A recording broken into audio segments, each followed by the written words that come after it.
I'm going to be honest with you. If you had known this mistake before you buy your first home, you would have saved thousands of dollars and a whole lot of stress.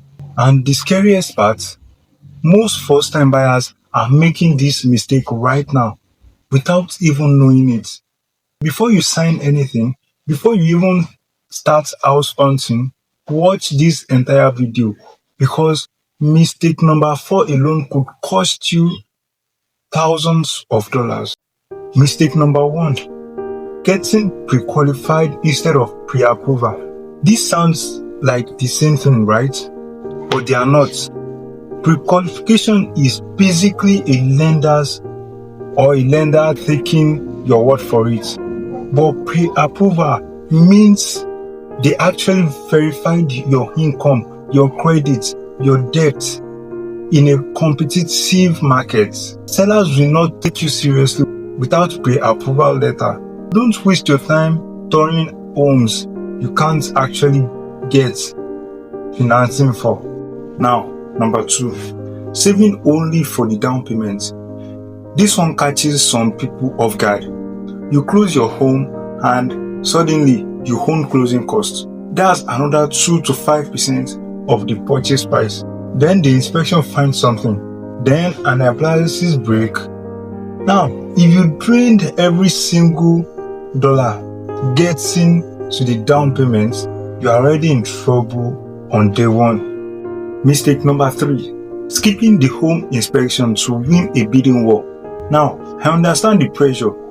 You've lost several houses already and you want to win just one.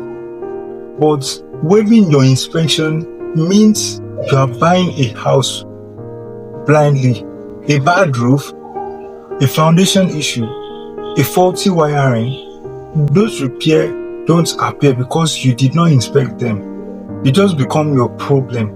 Now, here is the big one. Mistake number 4, making a large purchase before closing. You got approved for your mortgage.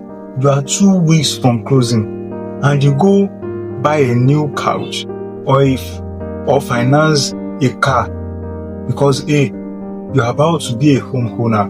Your lender pulls your credit again right before closing. Now, your debt to income ratio changed. Your loans get denied. I've seen this happen. Do not touch your credit. Don't touch your credit between approval and closing. Not for anything. Make sure they stay the same. Don't even touch your credit. Don't buy anything on debt or on credit. Mistake number 5, falling in love with the house before falling in love with the numbers. That house might be beautiful, but if the mortgage payment is eating 60% of your income, you are going to be miserable in it. You need to stress test that number before you make an offer. What happens if you lose a month of your income? What happens when the property tax goes up? Buy the number first, then the house second. Now, mistake number 6, using the seller's agent as your agent. The seller's agent works for the seller. Their job is to get the highest price possible for the client.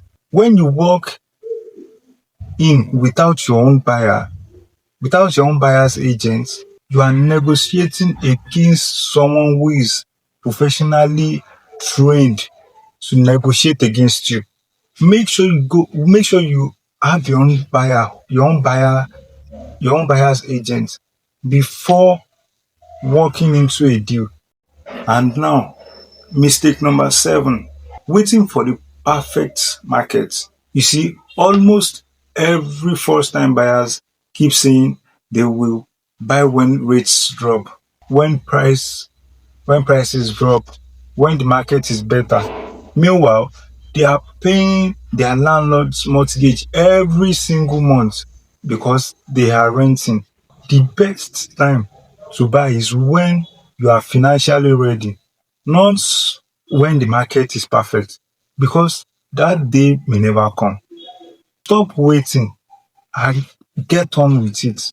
You need to make a move right now. Stop waiting until rates drop, until markets drop and stuff like that. You need to get into it and make a move. Nobody teaches you this stuff in school. That's literally why this channel exists. If you want to buy your first home without getting burned, subscribe right now, because every week I'm breaking down exactly what you need to know before buying. And if you want to know how to figure out if you are actually ready to buy, watch this next video. I will see you there.